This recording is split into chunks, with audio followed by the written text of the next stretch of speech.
자, 오늘은 의롭게 되는 길이란 말씀으로 함께 말씀을 살펴보려고 합니다. 여러분, 우리가 살아가면서 정말 어처구니 없는 일을 저지를 때가 있죠. 그런 실수를 저지르게 되면 문득문득 그런 일들이 생각이 납니다. 생각이 나면 내가 왜 그랬을까 하면서 갑자기 막 얼굴도 불그락불그락 하면서 막 그런 일이 생길 때가 있어요. 그거를 우리는 한마디로 뭐라고 얘기하냐면 흑역사 이렇게 얘기합니다. 흑역사. 어느 누구나 살아가면서 이런 한두 가지 흑역사를 가지고 살아가죠. 그런데 오늘 우리에게만 이런 것들이 있는 것이 아니라 성경에도 보면 많은 믿는 사람들 중에도 이러한 흑역사를 가지고 살아가는 자들이 있습니다. 그러나 분명한 사실은요, 하나님은요, 이처럼 실수성인 사람들을 통해서 하나님의 크고 놀라운 일들을 이루어 가신다는 사실입니다. 특별히 오늘 본문의 말씀을 보면 사도 바울이 자신의 간증을 소개하면서 그 베드로의 잘못을 오늘 책망하고 있습니다. 이 베드로의 입장에서 보면은 참으로 부끄러운 일이죠. 흑역사죠. 그럼에도 불구하고 사도 바울이 이 베드로의 이 흑역사를 갈라디아 교회 성도와 또 오늘 이 말씀을 보는 오늘 믿음의 성도들에게 소개하고 있는 그 이유가 있다는 것입니다. 그것은 바로 사도 바울이 이 베드로의 잘못된 삶을 통해서 오늘 우리가 이 의롭게 되는 길을 걷는 것이 무엇인가, 그것에 대해서 우리에게 소개하고 싶기 때문이죠. 그래서 오늘 그것이 무엇인지를 몇 가지로 한번 살펴보려고 합니다. 그 첫 번째가 뭐냐면요, 하나님을 두려워하는 자가 되어야 합니다. 사도 바울이 예루살렘을 방문했을 때 예루살렘의 사도들을 만난 후에 어느 정도 시간이 흘렀습니다. 그리고 이번에는 예루살렘에 있는 사도 베드로가 오늘 이 이방인의 지역인 이 안디옥 교회를 방문하게 되죠. 사도 베드로가 이 안디옥 교회를 방문했다는 것은요, 너무나도 큰 의미가 있는 일입니다. 왜냐하면 베드로는 어떤 사람입니까? 예루살렘 교회의 사도입니다. 또 그는 예수님의 수제자이죠. 그런데 그런 베드로가 오늘 이방인이 있는 그런 안디옥 교회를 방문했다? 이거는 있을 수가 없는 일이라는 것이죠. 그런데 충격적이게도요, 오늘 사도 베드로가 사도 바울로부터 책망을 받는 일이 생기게 됩니다. 오늘 11절 말씀 보니까 게바가 안디옥에 이르렀을 때에 책망받을 일이 있기로 내가 그를 대면하여 책망하였노라 라고 얘기를 하죠.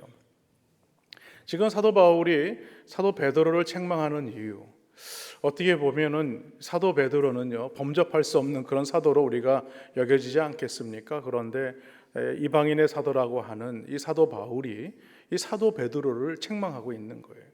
책망하는 사람도 힘이 올 거고 책망받는 사람도 이 불편함이 이만저만 안 할 것입니다.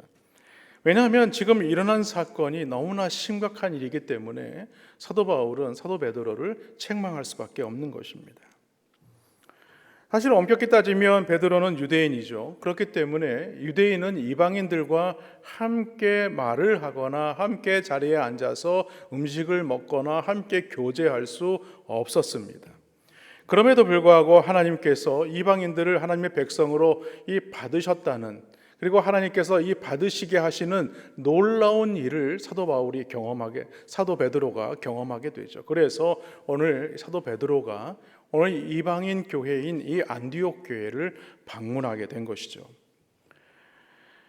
사도행전 10장 28절 말씀에 보면 이런 말씀이 있습니다. 이르되 유대인으로서 이방인과 교제하며 가까이 하는 것이 위법인 줄 너희도 알거니와 하나님께서 내게 지시하사 아무도 속되다 하거나 깨끗하지 않다 하지 말라 하시기로 라고 이렇게 고백하는 장면이 나오죠. 이 사도행전 10장에 보면 예수님께서 베드로에게 환상을 보여주십니다. 그리고 율법에서 금하고 있는 많은 짐승들, 보자기에 담겨있는 짐승들을 보여주시면서 그것을 잡아먹으라 이렇게 얘기하는 거예요. 베드로 입장에서는 아니 하나님, 나는 유대인인데 하나님께서 속되다 하는 이 짐승들을 먹지 말아야 되는데 왜 그것을 잡아먹으라고 합니까? 나는 할 수 없습니다 라고 얘기를 하죠. 그렇게 3번에 걸쳐서 환상을 보여주십니다. 그리고 하신 일이 무엇이냐면 사도 베드로를 이방인인 고넬료, 백부장 고넬료의 집으로 보내시게 된 것이죠. 그것에서 오늘 이 말씀을 하게 된 것입니다. 하나님께서 보니까 이것이 속되지 않다, 깨끗하지 않다, 하지 말라 이렇게 말씀했기 때문에 내가 이방인인 백부장 고넬료의 집에 내가 이렇게 오게 된 것이다 라고 말하게 됩니다. 그래서 오늘 사도 베드로는요, 그런 마음의 태도가 바뀌었기 때문에 오늘 이 이방인 교회인 안디옥 교회를 찾아올 수 있게 된 것입니다. 그런데 얼마 후에 예루살렘에서 이 안디옥 교회로 사람들이 온다는 이야기를 들었어요.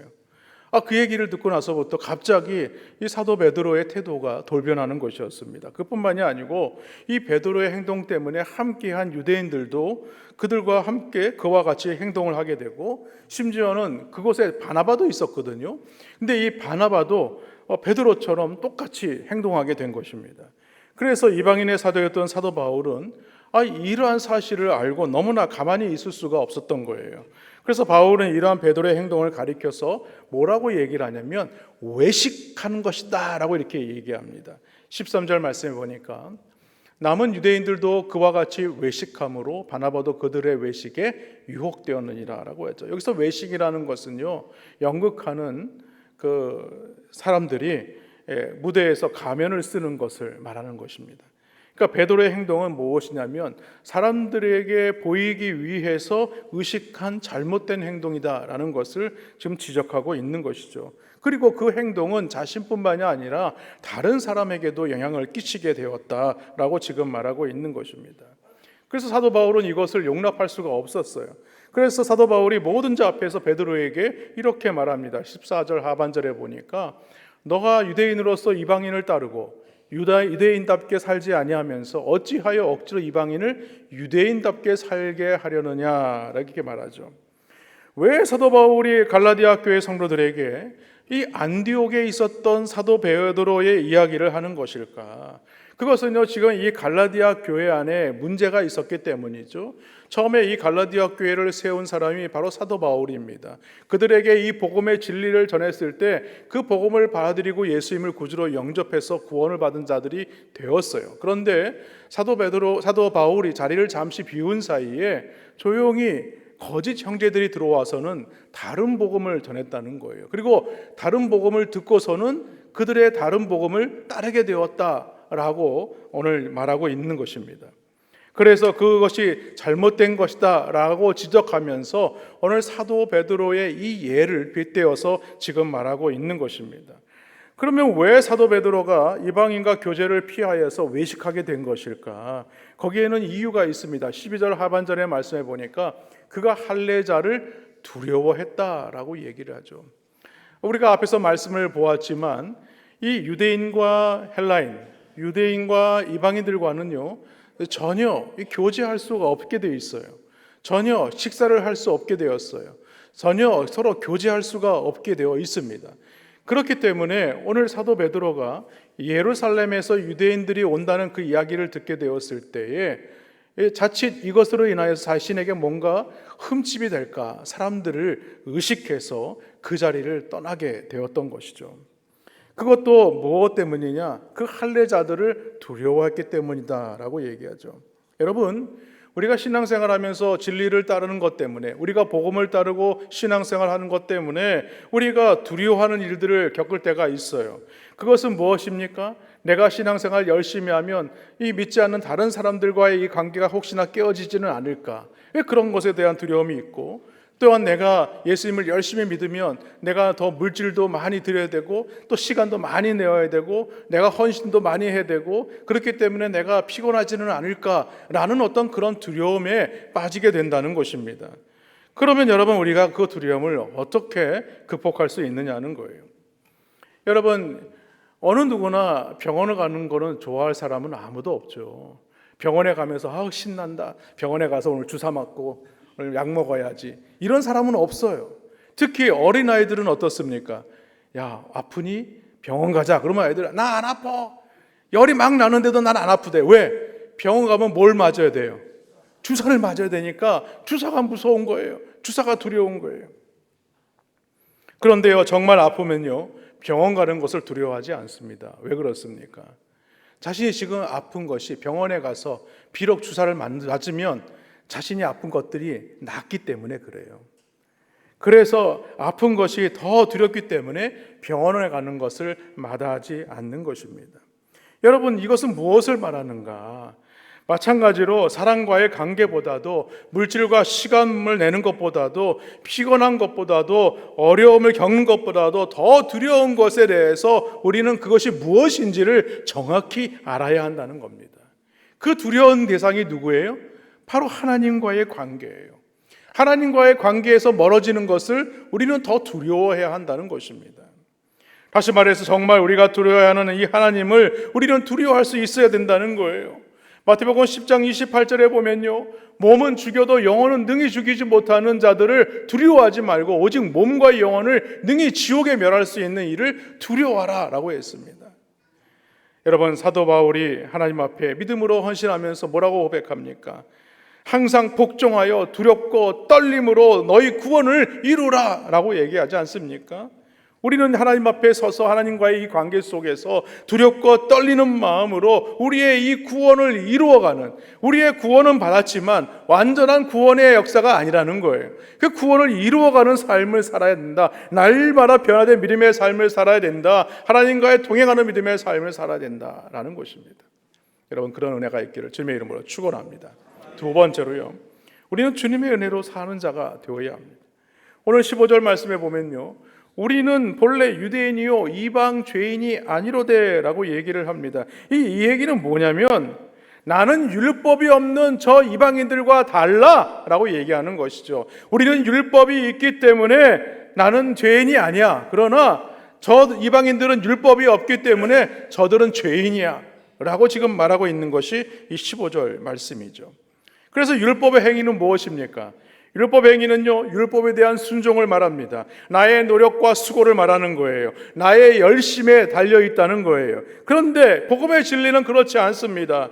이는요, 이런 율법을 따르는 삶을 살아간다는 것은 다른 복음을 따르는 것과 같다라고 말하고 있는 것이죠. 그래서 사도 바울은 16절에서요, 이 복음의 진리가 무엇인지를 우리에게 정확히 지적을 하고 있는 것입니다. 사람이 의롭게 되는 것은 율법의 행위로 말미암음이 아니요 오직 예수 그리스도를 믿음으로 말미암는 줄 알므로 우리도 그리스도 예수를 믿나니 이는 우리가 율법의 행위로서가 아니고 그리스도를 믿음으로써 의롭다함을 얻으려 함이라. 율법의 행위로서는 의롭다함을 얻을 육체가 있다 없다? 없다는 거예요. 그래서 사도 바울은요, 한 가지 예를 들죠. 17절과 18절 말씀에 보면요, 연속해서 나오는 가정법이 뭐냐면 만일 두 번이나 만일 이렇게 얘기합니다. 17절에 보니까 만일 우리가 그리스도 안에서 의롭게 되려 하다가 죄인으로 드러나면 그리스도께서 죄를 짓게 하는 자냐? 결코 그럴 수 없느니라. 만일 내가 헐었던 것을 다시 세우면 내가 나를 범법한 자로 만드는 것이라. 그러니까 그들이 하는 일이 얼마나 어처구니 없는 일이냐라는 것을 지금 지적하고 있는 것입니다. 그래서 사도 바울의 결론은 무엇이냐? 결코 그럴 수 없다는 거예요. 절대로 그럴 수 없다는 거예요. 그것이 사실이 아니라는 거예요. 여러분, 우리가 의롭다 여김을 받기 위해서는 어떻게 됩니까? 나를 위하여 나의 죄를 대신해서 십자가에 못 박혀 돌아가신 그 예수님을 믿는 믿음으로 말미암아 구원을 받는다는 사실을 믿으시기를 바랍니다. 이게 복음의 진리예요. 그래서 사도 바울은요, 고린도전서 15장 10절에서 그가 하나님의 사역을 감당하면서 늘 고백했던 말이 이거 아닙니까? 그러나 내가 나 된 것은 하나님의 은혜로 된 것이니 오직 나와 함께 하신 하나님의 은혜로다. 우리가 신앙생활하는 것, 예수님을 믿게 된 것, 다 이게 하나님의 은혜라는 거예요. 내가 무슨 공로가 있고 내가 무슨 능력이 있고 내가 무슨 받을 자격이 있어서 구원받은 것이 아니라는 겁니다. 우리 하나님께서 우리를 예정하시고 우리를 부르셔서 하나님의 자녀로 백성으로 삼아 주셨기 때문에 우리는 전적으로 그 은혜의 삶을 살아야 한다라는 말씀입니다. 바라기는 그 은혜의 믿음으로 주 안에서 살아가시는 성도들 되시기를 주님의 이름으로 축원합니다. 마지막으로 우리가 살펴볼 말씀은요, 옛 생활을 십자가에 못 박는 자가 되어야 합니다. 오늘 19절과 20절 말씀 보십시오. 내가 율법으로 말미암아 율법에 대하여 죽었나니 이는 하나님에 대하여 살려 함이라. 내가 그리스도와 함께 십자가에 못 박혔나니 그런즉 이제는 내가 사는 것이 아니요 오직 내 안에 그리스도께서 사시는 것이라. 이제 내가 육체 가운데 사는 것은 나를 사랑하사 나를 위하여 자기 자신을 버리신 하나님의 아들을 믿는 믿음 안에서 사는 것이다. 우리가 너무나 잘 아는 말씀 아닙니까? 오늘 사도 바울은요, 자신의 정체성을 어디서 잡고 있습니까? 자신의 민족 유대인들을 통해서 찾으려 하지 않았어요. 자신의 정체성을 본인이 로마 시민권을 가지고 있지만 로마 시민권에서 찾으려 하지 않았다는 것이죠. 사도 바울은 자신의 정체성을 지금 어디서 잡고 있습니까? 그것은 바로 무엇이냐면 언제나 그리스도 안에서 자신의 정체성을 찾았다는 거예요. 그러므로 성도는요, 우리의 정체성이 무엇인가, 어디서 찾아야 되는가? 바로 예수님 안에서 찾아야 하는 것입니다. 그래서 사도 바울은요, 자신의 육적인 정체성보다 영적인 정체성을 더 중요하게 여겼어요. 고린도후서 5장 17절 말씀해 보니까 이렇게 얘기합니다. 그런즉 누구든지 그리스도 안에 있으면 새로운 피조물이라. 이전 것은 지나갔으니 보라 새 것이 되었도다. 그러므로 우리는요, 옛 것을 날마다 십자가에 못 박는 삶을 살아야 되는 거예요. 왜? 우리는 이전 것이 지나간 사람들이기 때문에. 그런데 자꾸만 이전 것으로 찾으려 가는 사람들이 있어요. 다시 옛날에 예수 믿기 전에 어떤 삶의 태도로, 삶의 습관으로 자꾸만 그쪽으로 가려고 하는 사람이 있어요. 그렇기 때문에 우리는요, 날마다 우리의 옛 모습을요, 옛 자아를 십자가에 못을 박아야 되는 것입니다. 이런 이야기가 있습니다. 소금으로 만들어진 그 인형이 자기 자신이 누구인지, 자기가 어디서 왔는지 늘 궁금해했어요. 그래서 소금 인형은 자신의 정체성을 찾기 위해서 길을 떠나게 됩니다. 그런데 어느 날 바닷가에 도착하게 되었어요. 소금 인형은요, 드넓은 바다를 보면서 그 바다에게 물어봅니다. 당신은 누구십니까? 이렇게 물어보죠. 이 말을 들은 바다는요, 웃으면서 소금 인형에게 바다 안으로 들어오세요 라고 말했어요. 소금 인형은요, 바다의 초청에 첨벙첨벙 바다 안으로 들어가게 되죠. 그런데요, 어떤 일이 일어났습니까? 바닷속으로 들어가면 들어갈수록 소금 인형은요, 자신의 몸이 점점 녹아지는 거예요. 그리고 자신이 깨닫게 되었어요. 아, 이제 내가 누구인지, 내가 어디서 왔는지 알게 되었어요. 여러분, 소금이 녹아 바다와 연합하였듯이 우리 그리스도인들도요, 그리스도 안에서 녹음으로 그리스도와 연합한 자가 되었다는 사실을 믿으시기를 주님의 이름으로 축원합니다. 이것이 성도가 가져야 되는 정체성이에요. 그러므로 우리가 세상 사람들과 구별되는 특징을 생각할 때에 우리는 무엇을 생각해야 되느냐? 예수님의 십자가 은혜를 생각해야 하는 것입니다. 왜냐하면 우리가 그리스도와 함께 십자가에 못 박혔기 때문에 그래요. 못 박혔다는 것은 무엇입니까? 이것은요, 과거의 일만이 아니라는 거예요. 지금도 계속해서 우리는 못 박는 삶을 살아야 한다는 것입니다. 우리의 옛 자아, 진정으로 그리스도의 정체성을 우리가 따라가기 위해서 성도의 정체성이 무엇인가를 잊지 않기 위해서 계속해서 우리가 십자가에 못 박는 삶을 살아야 하는 것이에요. 그래서 사도 바울은요, 오늘 20절에서 그렇게 말한 거 아닙니까? 그런즉 이제는 내가 사는 것이 아니요 오직 내 안에 그리스도께서 사신 것이라. 나는 이제 십자가에 못 박혀 죽었지만 이제 그러나 내 안에 살아계신 주님께서 사신 바 되었다. 그러므로 나를 주장하시는 이는 우리 예수 그리스도이시다 라고 지금 말하고 있는 것입니다. 여기 놀라운 변화가 있는 겁니다. 내 인생의 중심이 이제 내가 아니라는 거예요. 누구라는 겁니까? 예수님이라는 거예요. 우리가 정체성이 그렇게 변했으면, 그렇게 우리의 정체성이 바뀌었으면 우리는 주님을 의지하고 주님을 따라가는 삶을 살아야 되는데 여전히 내가 죽었음에도 다시 자꾸만 부활하려고 하는 거예요. 내가 살아나려고 하는 거예요. 그 옛자아를 우리는 날마다 십자가에 못 박으시는 은혜가 있기를 주님의 이름으로 축원합니다. 여러분, 오늘 사도 바울은요, 우리가 누구인지를 말하고 있어요. 로마서 14장 8절에 보니까 이렇게 말합니다. 우리가 살아도 주를 위하여 살고 죽어도 주를 위하여 죽나니 그러므로 사나 죽으나 우리가 누구의 것이다? 주의 것이다. 나는 내 것이 아니에요. 나는 우리 주님의 것이에요. 왜? 우리 주님께서 피값으로 나를 사셨으니까. 그러므로 나는 나를 주장할 수 없어요. 나를 주장하면 주장할수록 나를 피값으로 사신 그 주님의 모습은요, 사라질 수밖에 없는 겁니다. 그러나 오늘 성도의 정체성은요, 나를 핏값으로 사신 그 주님으로 말미암아 그 주님을 주인 삼고 주님을 따라가는 자가 되어야 한다는 거예요. 그래서 사도 바울은 사나 죽으나 내가 다 주의 것이로다.